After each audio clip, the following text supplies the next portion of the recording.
Welcome to Middle East Minute by Al Monitor. From our studio in New York, I'm Adam Lucente. Here are the headlines we're looking at across the region. Today is Friday, August 21st, 2026. The integration of the Kurdish-led administration and military in northeast Syria into the Syrian state is complete, Syrian Democratic Forces commander Mazloum Kobani said Thursday. Kobani added that Kurdish efforts will now focus on securing rights under Syria's constitution.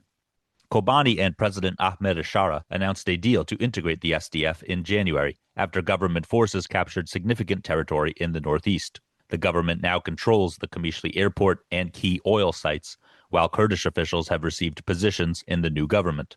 The SDF fought on behalf of the Kurdish-led autonomous administration in northeast Syria during the civil war and became a key U.S. partner in the fight against the Islamic State. After the fall of the Assad regime in late 2024, Washington shifted its support toward integrating the SDF into Syria's new state institutions. China criticized U.S. President Donald Trump's threat of economic warfare against Iran on Thursday, with Chinese Foreign Ministry spokesperson Lin Jian telling reporters, quote, "Sanctions and pressure tactics are not the solution." China received around 80% of Iranian oil exports before the war, making up around 13% of total Chinese oil imports. The U.S. has already announced sanctions targeting this trade, most recently in May.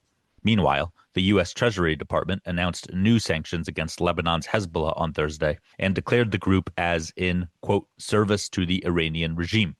Iranian military chief of staff Major General Ali Abdullahi said on Friday that Iran will respond to any new threats with, quote, regret-inducing and devastating responses, state media reported.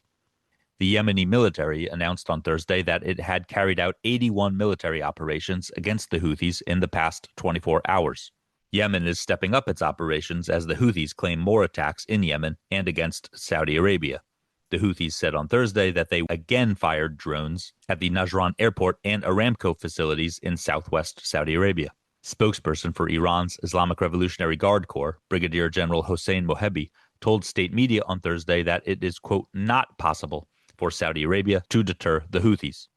Saudi Crown Prince Mohammed bin Salman will visit France on Sunday and Monday, according to reports in French and Saudi media.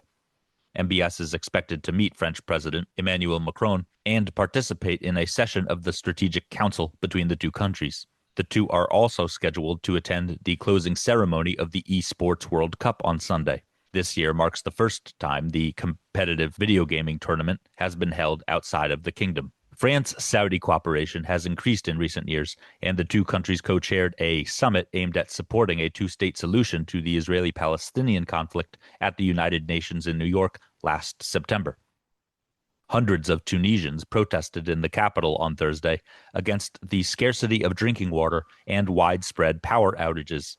The protesters chanted slogans against President Kais Saied and called for the release of political detainees, Agence France-Presse reported. Saied was accused of staging a self-coup in 2021, leading to a serious rollback of post-Arab Spring political rights in Tunisia. Thanks for listening to Middle East Minute. For the links to these stories and to keep up with headlines from across the region, visit almonitor.com and subscribe to Middle East Minute on Apple, Spotify, or wherever you get your podcasts. Until next time, I'm Adam Lucente.